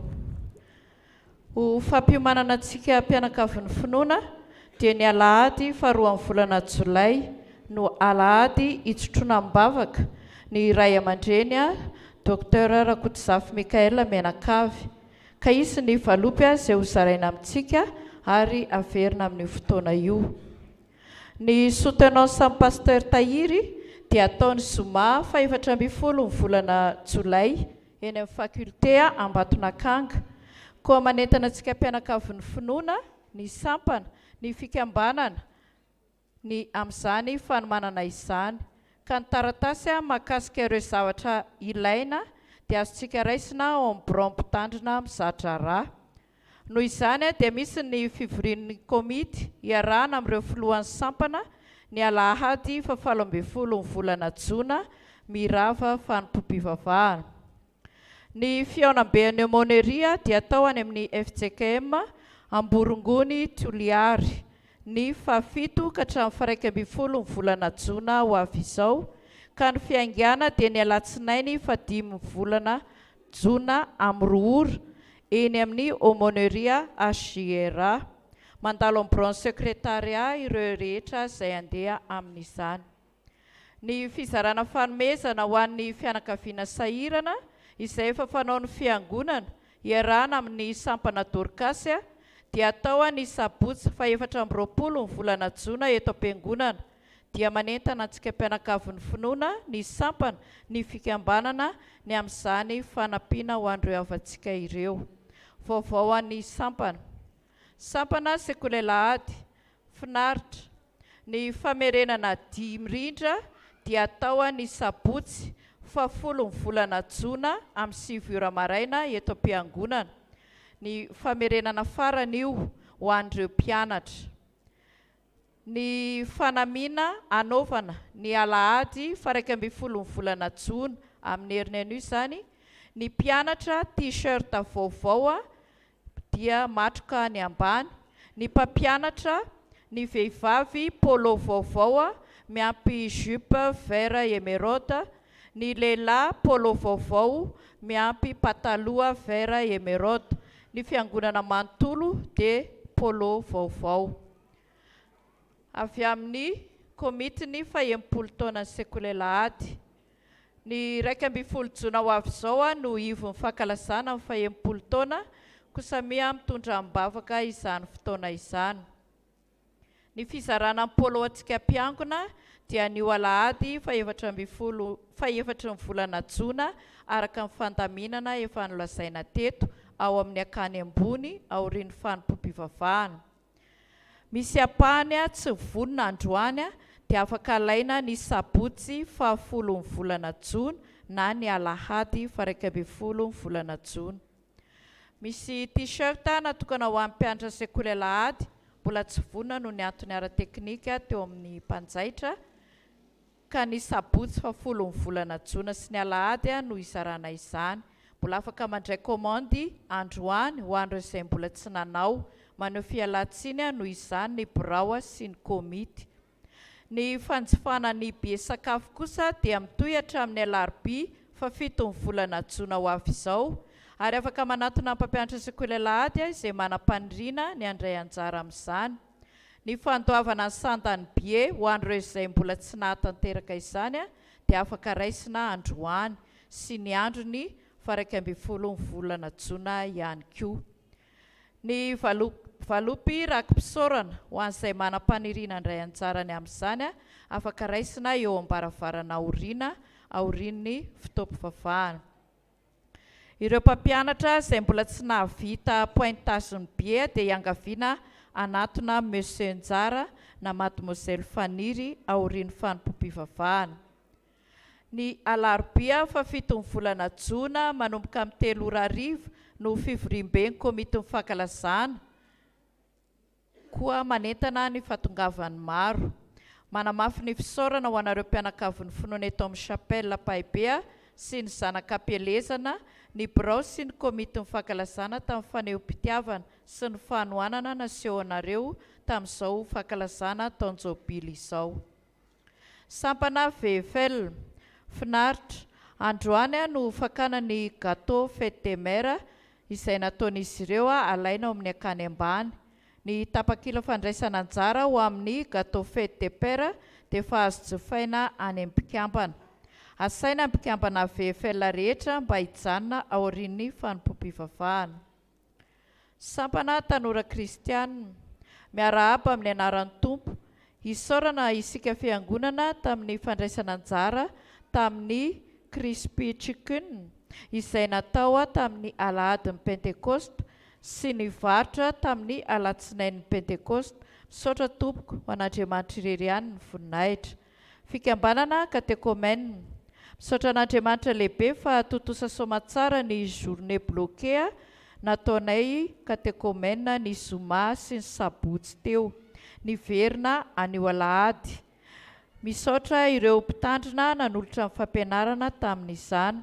misaotra ny mpikambana rehetra na isika nanatrika izany na ireo nitondra ambavaka. Misaotra ny ray aman-dreny nanoana anay tamin'izany. Komitiny liturjia, ampatsiahivana isika komitiny liturjia fa ny fivoriana fanaontsika isam-bolana dia ho tanterahana aorian'izao fanompom-pivavahana izao. Rakom-pisaorana. Misaorana Jehovah ary fanahyko ary izay rehetra atao anatiko misaorana ny anaran'ny masina. Misaotra anao Jesoa fa feno ray volana androany navitahan'ny opérationko ka mangataka fahasalamana avy aminao aho. Apetrako ampelantananao ny vady aman-janako ary mba harovanao isan'andro zahay. Mangataka vavaka avy amin'ny mpitandrina. Rakom-pisaorana atolotra ho an'ny mpitandrina Rakotsizafy Mikael. Misaotra an'Andriamanitra lehibe fa tafaverina soma tsara eto an-tanindrazana. Misaorana Jehovah ary fanahyko izay rehetra atao anatiko misaorana ny anaran'ny masina. Atolotra ho an'ny mpitandrina telo mirahalahy ny Sampaty ary ny fiangonana. Mangataka ny laharan-kira FFPM fa 450 fa masoandro sy apinga Jehovah Andriamanitra, fahasoavana sy voninahitra no omeny Jehovah.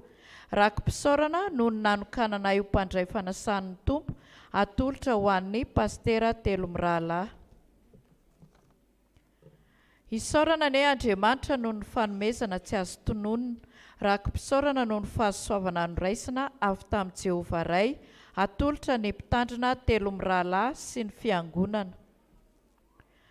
Miderahany Jehovah, miantsoa ny anarany, atao fantatra any amin'ny firenena ny asany. Fisaorana no ny nahitany zanakay asa any am-pitandramasina, omena ny mpitandrina telo mirahalahy. Izay indray ny vaovao ray tamin'izao maraina izao, voninahitra ao an'Andriamanitra irery ihany. Fifaliana ho antsika ny nahavitan'ny fanamasinana fanambadiana rehetra vatsika rakoto malala maminirina sy ny menjanary valisosa robidy rakoto arively mamy Mikael sy rasolonirina joary vinelina asa ao izy ireo dia mivavaka nareo ny fiangonana.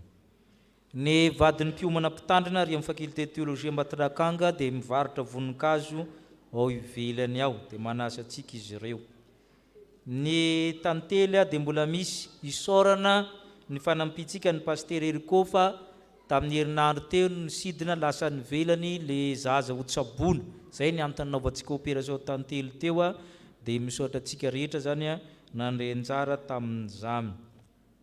Dia manasa ny filohan'ny fiangonana antsika na ny tompona andraikitra amin'ny sikolalady raha tsy diso any amin'ny fetiny reny.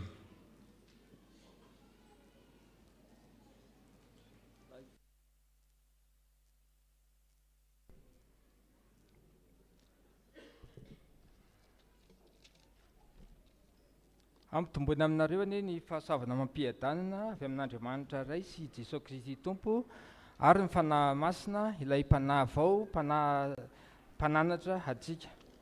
Mijoro eto ny tenako ampanetretena amin'ny anaran'ny sampana sekolalady mba hiarahaba ny ireny amin'izao fetinarivo izao ka hoy ny mpanoratra ny oabolana eo amin'ny vavan'ny marina no hitsomoan'ny faindrena. Eo amin'ny vavan'ny marina no hitsomoan'ny faindrena oabolana toko 10 andiny faharaiky amby telopolo tapany A. Io kosa izay ato amin'ny sampana sekolalady. Raha mahatsiaro ianao fa reny ka mandray izao teny izao dia indro averinao ombeny ny arahaba ho anao. Tonombavaka natolotra firariana miavosa, izay no ambarany hitomolotra fa tsy teniteny foana kosa. Ka inona ary hoy ianao no ambarany teny tsara indrindra ny mivavaka ao anao hanampiainana mirindra. Ilay tompo be fity no fomba tsy hita ianao ka na eto na ary dia ho azy hatr'izao. Tany mafy ny finoana mba ho ampinga enti-miady ka aza merana fotoana fa ho mpandresy amin'ny ady. Arabaina ianao reny fa fetinao tokoa androany ka ny vavanay miteny dia mirary soatrany. Ankehitriny dia hiangaviana ny vadin'ny mpitandrina telo mirahalahy sy ny vadin'ny filohan'ny fiangonana mba hitsora ety anoloana hisolo tena andrenindrehetra ho tolorana fanomezana dia ny sampana rehetra zany izay ny vonona satria reny ikambanatsika ny ny reny ijoro ety dia afaka manolotra fanomezana ihany koa. Ianareo reny eny ampitoerana kosa dia hitsangana satria izy fanomezana atolotra anareo eny toerana eny, satria ny fotoana manko somary mandehandeha nefa amin'ny 2015 zao nefa mbola izy fandraisana rehefa avy eo dia somary ataontsika malakilaky namanao amin'ny sekoly alady ny fizarana ny fanomezana ho an'ny mpiara-mivavaka amintsika. Angatana ny mpiara-mivavaka izay reny mahatsiaro tena fa reny hitsangana eny ampitoerana ihany.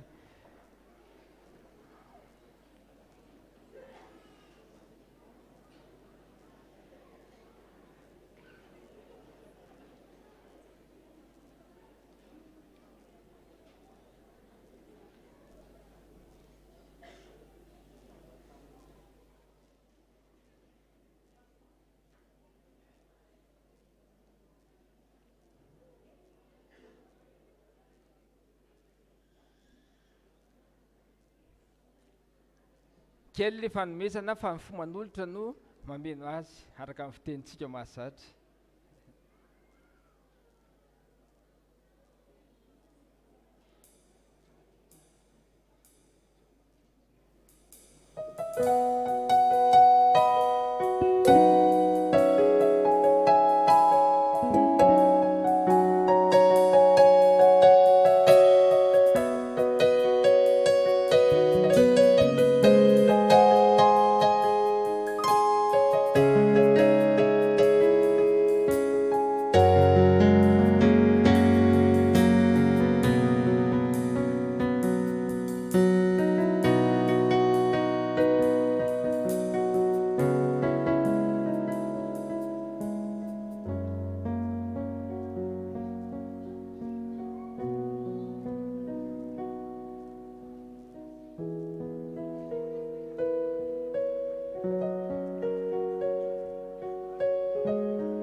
Ankehitriny dia misy hira ho atolotra ho an'ny renindrehetra dia avy eo misy tononkalo fohy ho atolotra eto zanatsika ho an'ny reny eto amin'ny fiangonantsika.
fonosana sy ny ankindririny irery ilay nitondra 7 volana dia hita sy izaho fahineny koa arabainy ianao roneny tratra izao anio izao.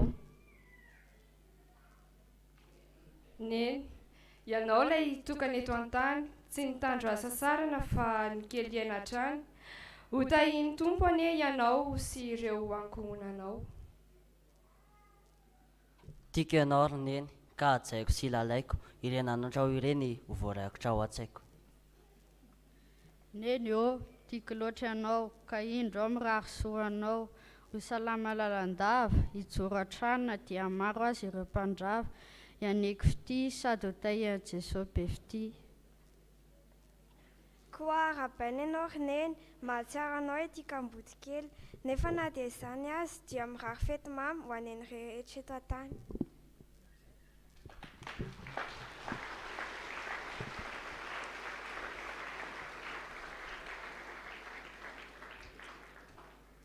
Ankehitriny dia angatana ndray mandray mpitandrina mba hitondram-bavaka ny renirehitra hita amin'ny chapelle militaire. Hitsangana ianareo ary hitodika aty zany mety. Ohabolana fa 1 andininy fa 20. Izany mahita vehivavy tsara, ny zanany mitsangana ka midera azy hoe sambatra, ny lahako mitsangana ka midera azy hoe maro ny zazavavy nanao soa fa ianao manoatra noho izy rehetra. Fitaka ny fahatsarambika ary zavapoana ny fahatsaran-tare fa ny vehivavy matahotra ny Jehova no deraina indrindra. Amen. Hivavaka isika. Misaoranao zay tompo fa nomenao reny niteraka, reny nitaiza, reny miahy eo amin'ny fiarahamonina, fiangonana amin'ny ankonana. Misaoranao zay ny amin'izy ireo ka ianao hanome azy ireo andro lava. Ianao no amaly fity azy ireo, reraka izy ireo mifikarakarana ary indraindray mandraiky marary. Fa ianao Andriamanitra kosa no amaly fity ka hitsangana izy ireo hanompo anao. Azakazaka tsy ho reraka andeha tsy ho sasatra. Ka ianao Andriamanitra hijery azy tsirairay ampitombo fahendrena, fitiavana, fanantenana ao anatiny. Ary hanome fahasalamana izy tanjaka mba hifanolorana, hifanompoana, fitiavana miaraka aminao. Tahio ny reny rehetra na ny eto na ny tsy eto ambany fahasoavanao. Tahio ny reny manana zanaka marary, manana zanaka namponja. Tahio ny reny manana zanaka maditra. Tahio koa ny reny izay mandalo aretina sy fitsapana. Ary tahio ny reny anamponja. Ianao Andriamanitra hijery azy ireo. Ka matoky izay fa ny reny tsirairay dia vanginao amin'izao andro izao. Tsy ny fety ny zava-dehibe fa ianao Andriamanitra mahatsiaro azy ireo. Ka ny fahasoavanao Andriamanitra iray fitavana amin'ny Kristy Jesosy, tsodranao Andriamanitra ilay zanaka vanamasina hitantana azy ireo n'aiza n'aiza alehany. Amen.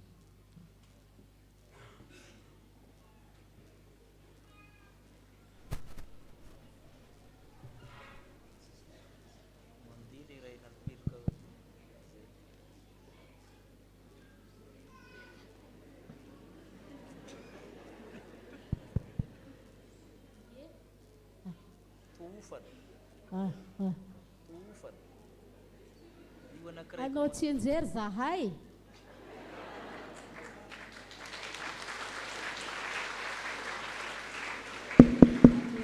Dia rehefa vita ilay tsy anjerinay dia atao mafy noho izany ny tehaka. Ie, anao tsy anjery zay dia rehefa vita koa ny tsy anjerinay dia ataonareo mafy noho izany ny tehaka. Raha misy manome zavatro anao kinga miteny hoe misaotra tompoko.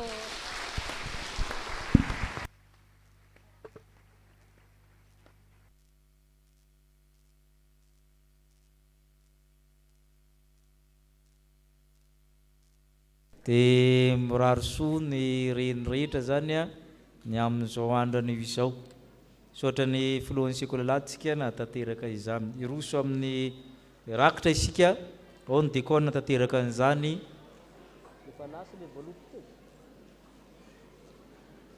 Ny antoko-pira moa ny anafana ny fotoanantsika.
ny hira 450 senjato izay nangatahany mpanompon'Andriamanitra teo no iraintsika anohizana ny fanaovana ny rakitra.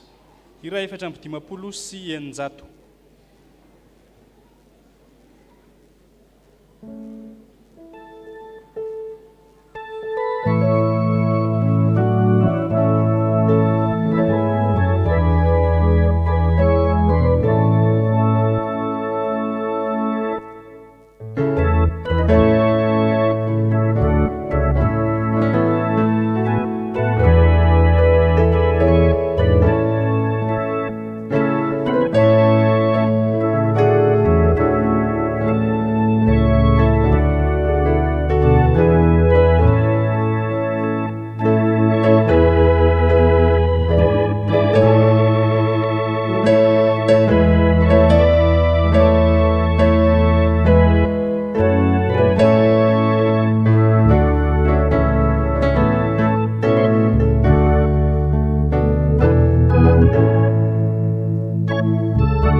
misy ny fandraisana ny fanasan'ny tompo asaina ianao rehefa avy eo.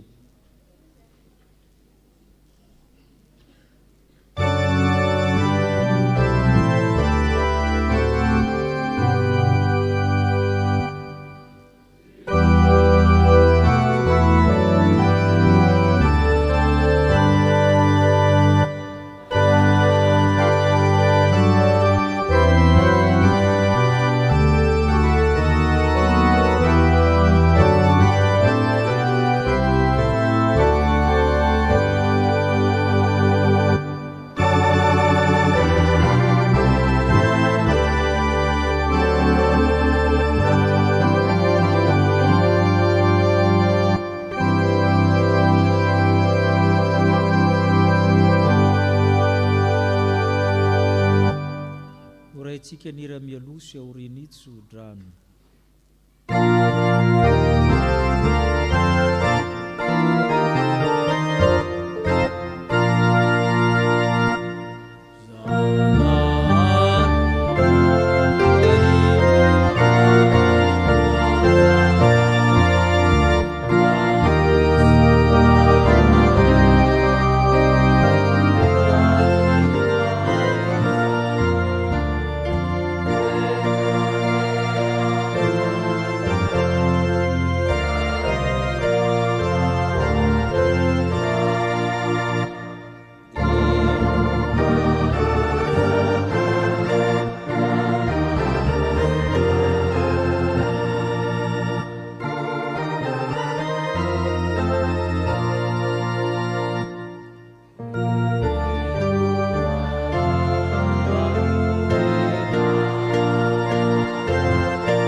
Tanteran'Andriamanitra aminareo zao tsodrany zao.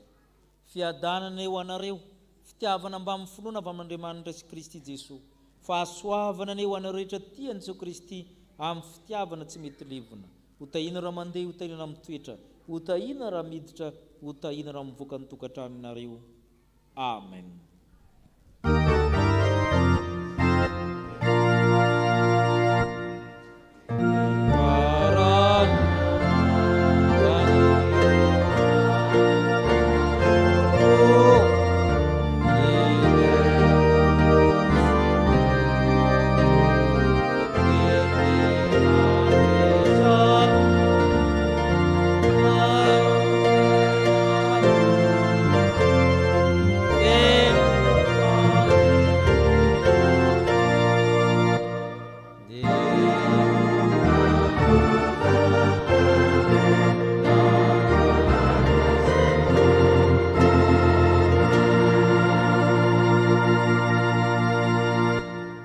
Petraka ivavaka mangina ianareo. Raha maharitra mitenika anareo dia ho mpianatra tokoa. Raha ny zanaka no afaka anareo dia ho afaka tokoa ianareo. Ho an'Andriamanitra irery ny voninahitra amin'ny anaran'ny Ray sy ny Zanaka ary ny Fanahy Masina. Amen.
hoe ny jiosy tamin'ny Jesosy, inona no ataonay mba hiasanay ny asan'Andriamanitra?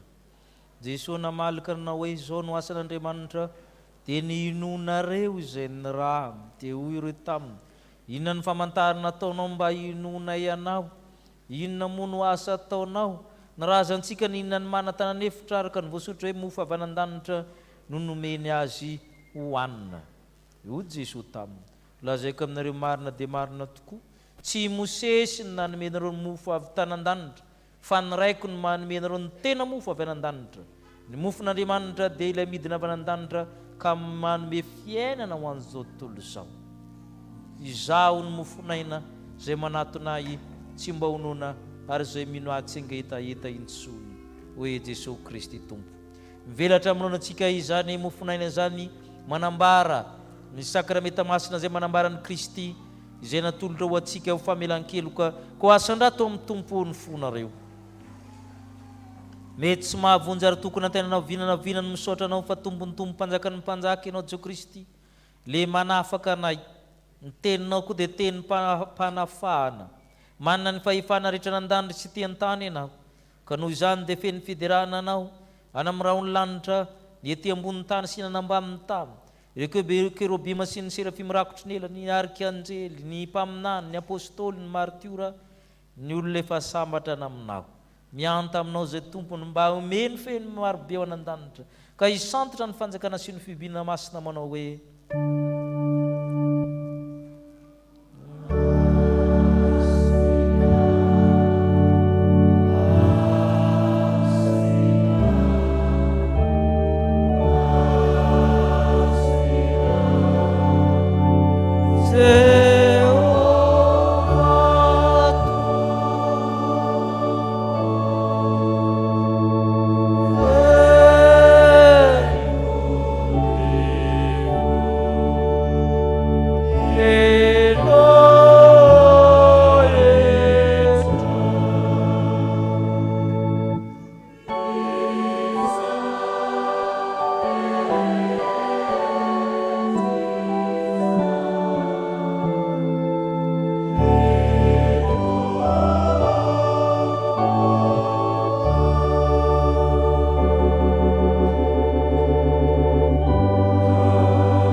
ny teny fanorenana zao sakramenta masina izao.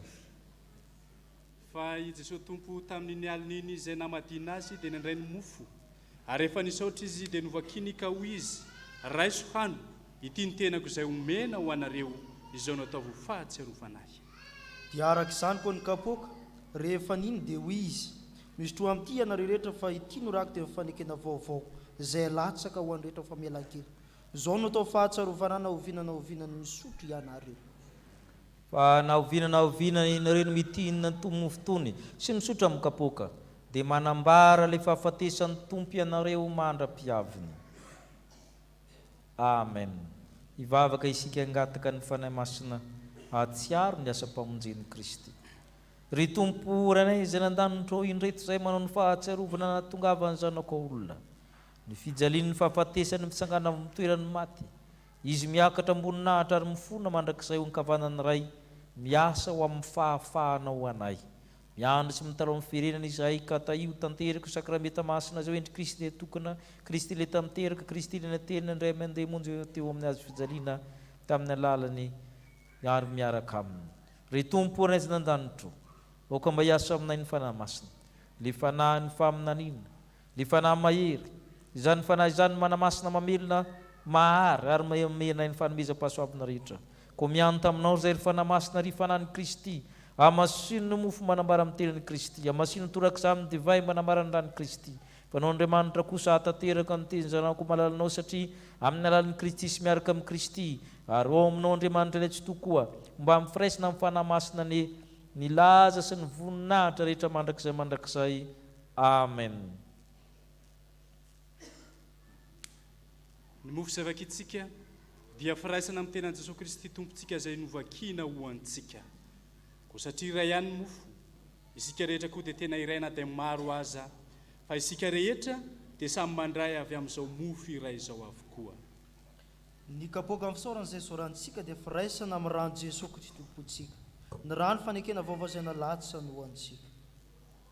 Hoe Jesosy Kristy tompo andeha fefa voavoatra avokoa zao ny zavatra rehetra. Amen. Petraka isika amin'ny mpizarana ny mofo sy ny kapoaka.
Ento zany kazarao amin'ny rehefa nahazo fahafahana.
Hitsangana isika hanetry tena.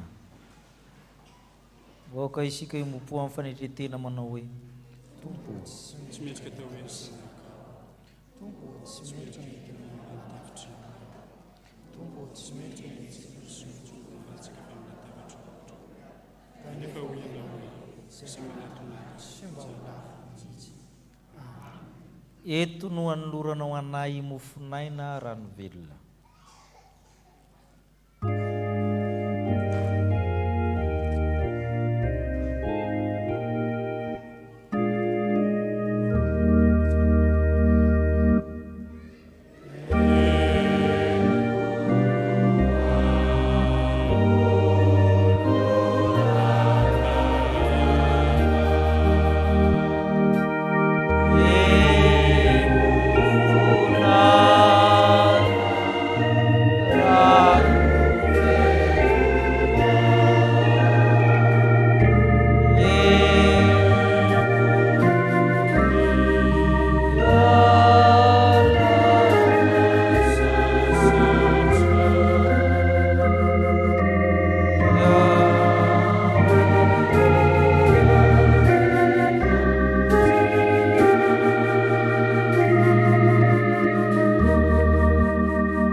Mpanafaka ilay mitaona antsika tokony tenin'Andriamanitra hoe raiso hano ity ny tenako izay omena ho anareo izao no ataovy ho fahatsiarovana azy.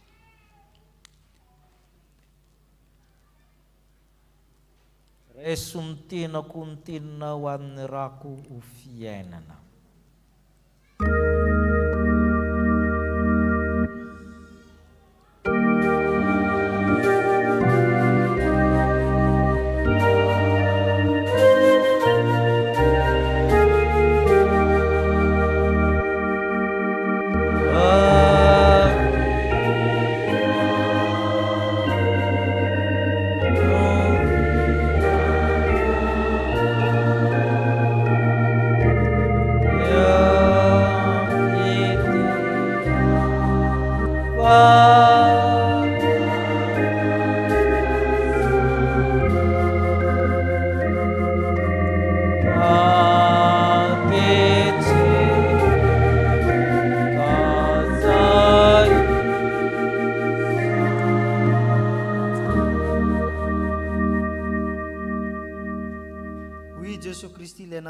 Tsika tokony zanak'Andriamanitra hoe sotronareo rehetra ity fa ity no rakiny amin'ny fanekena vaovao izay latsaka ho an'ny maro famelan-kely.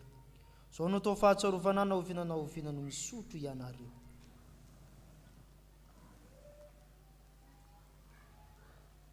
misaotra anao zay tompo fa efa nandray arak'izay mety zo sakrameta masina izao any mpanahy mahavoky ara-sakafo mifanjaka ny lanitra maniry zay ara-misotra aminao ny vokatry ny voaloboka amin'izay vaovao amin'ny fanjakanao anan-danitra rahatry izay misaotra tompo mamy ny fitianao. Amen. Hoy ny apôstôly masina amin'ny Korintianina 2:7-10 kanefa rehefa miverina amin'ny tompo izy dia hoesorona ny fisalobonana ary ny tompo zany fanahy izany ary zay toerany fanahy amin'ny tompo no itoerany fahafahana. Amen. Ipetraka amin'ny fifaliana isika noho ny rakim-pisaorana.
ianareo aneny tompo ka iaro anareo ampamirapiritra mitavana aminareo aneny tompo ka iantra anareo ananatra mitavana aminareo aneny tompo ka anome anareo fiadana.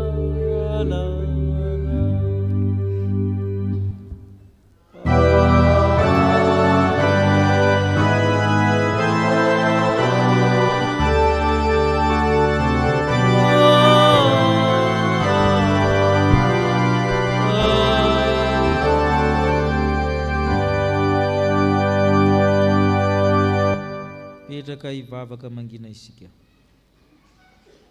Ho an'Andriamanitra hereniny ny voninahitra amin'ny anaran'ny Ray sy ny Zanaka ary ny Fanahy Masina. Mirary fety sambatra ho an'ny reny rehetra ho antsika rehetra. Arabaina koa nareo lehilahy tratry ny fetiny reny.